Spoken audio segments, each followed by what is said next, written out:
মধ্যবিত্ত বাবা মায়ের ভালোবাসা মধ্যবিত্ত মেয়ের কাছে চলে আসে। ওটা কাঁচা তাহলে একটা আমার কষ্ট আর বুঝবে না, গরিব বাবা আমার কষ্ট বুঝবে না। ভালোবেসে দিচ্ছে। আব্বু প্রথমে কম দিতে চাইছিল, কিন্তু আম্মু বলতেছে যে না, তারা বলে কি যে এই চালের ভাত তারা খাইতে পারে না। দেখেন এত সুন্দর চাল, এই চালের ভাত নাকি খাইতে পারে না। কিন্তু হ্যালো, আসসালামু আলাইকুম, কেমন আছেন? নিশ্চয়ই ভালো আছেন, আলহামদুলিল্লাহ। আপনারা কেমন আছেন সেটা হচ্ছে আমাকে জানাবেন। আর অনেকে বলবেন যে আমি এখানে বস্তা নিয়ে কেন আসি। তো মধ্যবিত্ত বাবা মায়ের ভালোবাসা মধ্যবিত্ত মেয়ের কাছে চলে আসছে। তো মধ্যবিত্ত বাবা মা আমার যেমন যা পায় মানে সেটাই আমাকে দেওয়ার চেষ্টা করে যতটুকু থাকে। অনেকে হয়তো এটা পছন্দ করে না, মানে নিজেরা এখন টাকা পয়সার মালিক হয়ে গেছে, বাপ মায়ের আসলে সাধারণ জিনিসগুলো তাদের কাছে আসলে তুচ্ছ মনে হয়। কিন্তু আমার কাছে মনে হয় যে বাবা মা সাধারণ এই জিনিসগুলো আমার কাছে অনেক বড় কিছু। দেখেছেন হয়তো বা ঘটনা, গতকাল নিউজে একটা মা 7 দিন আগে মারা গেছে। মেয়ে পাশের রুমেই ছিল। ঈদ তো 7 দিন হয়ে গেছে মনে হয়। ঈদের দিনেও সে এক টুকরো গরুর মাংস খাইছে কিনা জানি না। মেয়ে নাকি কোন স্কুলের টিচার, ছেলে একজন হচ্ছে বুয়েটের শিক্ষক, একজন সচিব, আর একজন কানাডা প্রবাসী। এত বড় সন্তানদের করবেন না, যত বড় হওয়ার পর সন্তান আপনারই খোঁজ নিতে পারবে না। তাই এইরকম সন্তান আপনারা মানুষ করবেন না। মধ্যবিত্ত বাবা মার সন্তানরা যেন মধ্যবিত্তই থাকে, তারা যেন মধ্যবিত্ত বাবা মার ফিলটা বোঝে। আর যে বাবা মা এত কষ্ট করে সে সন্তানকে কোটিপতি বানাই দিবেন, এই কোটিপতির সন্তান মধ্যবিত্ত বাবা মার কষ্ট আর বুঝবে না, গরিব বাবা মার কষ্ট বুঝবে না। তো যাই হোক, এই তো কাঁঠালটা আমি একটু ঢালি, তো দেখাও নিচে ধরো। তো বড় বড় এই কাঁঠাল কিন্তু আমার দাদির গাছে। বাবা এটা কাঁচা, দেখি ওটা ওটা কাঁচা। তাহলে একটা বস্তা রাখি, তাহলে পাকবে না? সবগুলো রাখবো, সবগুলো রাখলে সবগুলো পাকবে।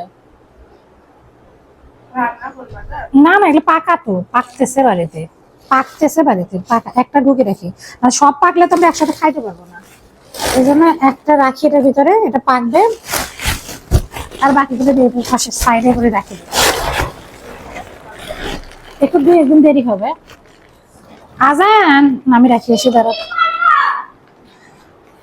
একটু পানি পড়ছে, যে মাংস নিয়ে আসছে একটু, তো রাখে দিচ্ছি। ওটা আপাতত খাবো না, দেখি ওরা আসলে রান্না করবো না। কবে যে আসবে তার ঠিক নেই, আসতে তো চাচ্ছে না, পরে আসবে মনে হয়। তো আমি এদের কাঁঠালগুলো এখানে রেখে দেই, রান্না করে রাখবো না, এখানে থাক। আর বাড়িতে যে ধানের কাজ লাগছে, এদের কাঁঠালের গায়ে এগুলো দেখে বোঝা যাচ্ছে। এটা ওই জুতোটা সরাও তো।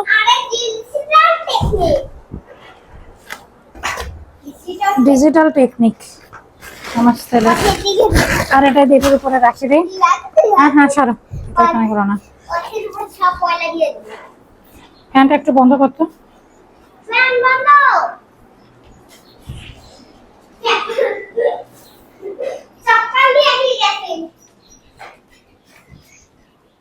এদিকে আসো, তুমি এদিকে আসো, এটা থাকতে হবে।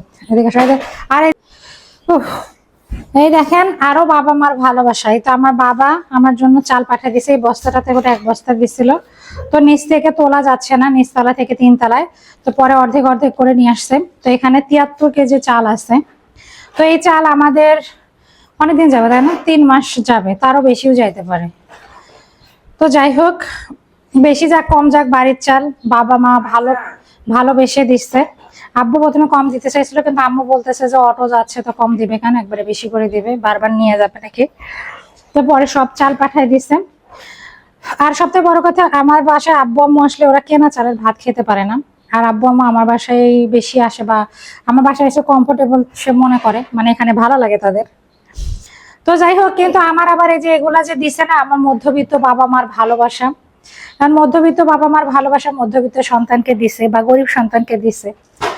কিন্তু এটা আবার অনেক কোটিপতি সন্তান যারা আছে, তারা আবার খেপে যে আমাকে সব দেয়, আমি আমার বাপ মা আমাকে সবকিছু দেয়। কিন্তু তারা তো নেয় না, তারা বলে কি যে এই চালের ভাত তারা খাইতে পারে না। দেখেন এত সুন্দর চাল, এই চালের ভাত নাকি খাইতে পারে না। কিন্তু এই চালের ভাত খেয়ে তারা বড় হয়েছে, আমিও বড় হয়েছি, কিন্তু আমার এই চালের ভাতেই বেশি ভালো লাগে। তোমাদের ভালো লাগে না এই চালের ভাত? ভালো লাগে। আমার সন্তানদেরও ভালো লাগে, কিন্তু তারা খাইতে পারে না, তাদের সন্তানরাও এসব খাইতে পারে না। মনে করেন আপনি আপনার সন্তানকে যেভাবে বড় করবেন আপনার সন্তান ঠিক তেমনটাই হবে। তো মধ্যবিত্ত বাবা মার ভালোবাসায় যে 2 বস্তা চাল, তারপরে তো কাঁঠাল, এটা হয়তো অনেকের কাছে মানে সামান্য, অথবা গ্যারেজে নিয়ে গেলে উপরে উঠাইতেই দিবে না যে ঘর নোংরা হবে, কিন্তু আমার কাছে এটা না। বাবা মার ভালোবাসা দিয়ে কখনো ঘর নোংরা হয় না। তো যাই হোক, আপনি যে রকম করবেন আপনি ফিউচারে তাই পাবেন। তবে আমার বাবা মা যে রকম যে পরিস্থিতিতে আছে আলহামদুলিল্লাহ সেইভাবে আমি আমার বাবা মাকে ভালোবাসি। ইভেন আমার বাবা মাও আমি যে রকম যে পরিস্থিতিতে আছি আমার বাবা মা ঠিক সেইভাবেই আমাকে ভালোবাসে।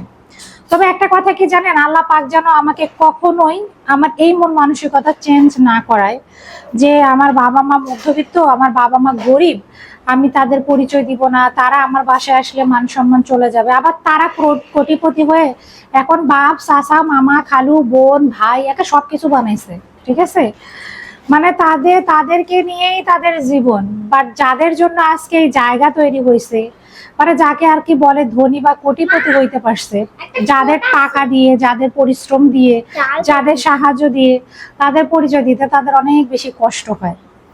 তো যাই হোক, আমার কাছে মনে হয় যে সন্তানদেরকে মানুষ ততটুকুই করো যতটুকুতে তোমাকে সে ভুলে যাবে না। আর সন্তানকে এমন ভাবে মানুষ করো না যাতে তোমার পরিচয় দিতে সমস্যা হয়। তো গতকালকে ঘটনা তো আপনারা বুঝতেছেন, বাবা মা মইরা পইরা আছে, পাশের রুমে মেয়ে থাকে, পয়জা গন্ধ বের হয়েছে, পাশে বা আশেপাশের মানুষ জানতেছে, মেয়ে জানতেছে না। এটা কোনো কথা? এই 7 দিনে একটা মানুষ মারা গেছে, তার ঘরে কি একটা বারের জন্য মেয়ে যায় না উকি দেওয়ার জন্য? আর ঘরটা কি ডাস্টবিন অবস্থা, মানে জীবনে মানে এক যুগেও ঝাড়ু দিছে কিনা সন্দেহ। এইভাবে কি সন্তান মানুষ করবেন আপনারা? সন্তানকে মানুষ বানান মানুষের মতো করে, মানুষ বানাইতে গিয়ে অমানুষ বানায়েন না। আজকে হয়তো বা অনেক ইমোশনাল কথাবার্তা বললাম, সব মিলিয়ে আসলে না কখনো কখনো এই কথাগুলা বের হয়ে আসে অনেক কষ্ট থেকে। তো যাই হোক, আমি চেষ্টা করবো আমার সন্তানদেরকে মানুষের মতো মানুষ বানাতে। যদি দেখি যে আমার সন্তান এরকম, আমি আমার সন্তানকে বলবো তুমি তোমার লাইফ বেছে নাও, তোমার মতো থাকো, তোমার মতো সন্তান আমার কাছে দরকার নাই। সোশ্যাল মিডিয়া যেহেতু আছে, আপনারা যেহেতু আছেন অবশ্যই জানবেন। তো যাই হোক, আমার বাবা মা মধ্যবিত্ত বাবা মার ভালোবাসা পেয়ে তো আমি একদম মহা খুশি। তো আমার ভিডিওগুলো আপনাদের কেমন লাগছে, আর আমার ছেলে কি পরিমাণে ডিস্টার্ব করতেছে একবার একটু দেখেন। মানে আমি এখানে ভিডিও করতেছে জন্য সে ইচ্ছা করে ডিস্টার্ব করতেছে।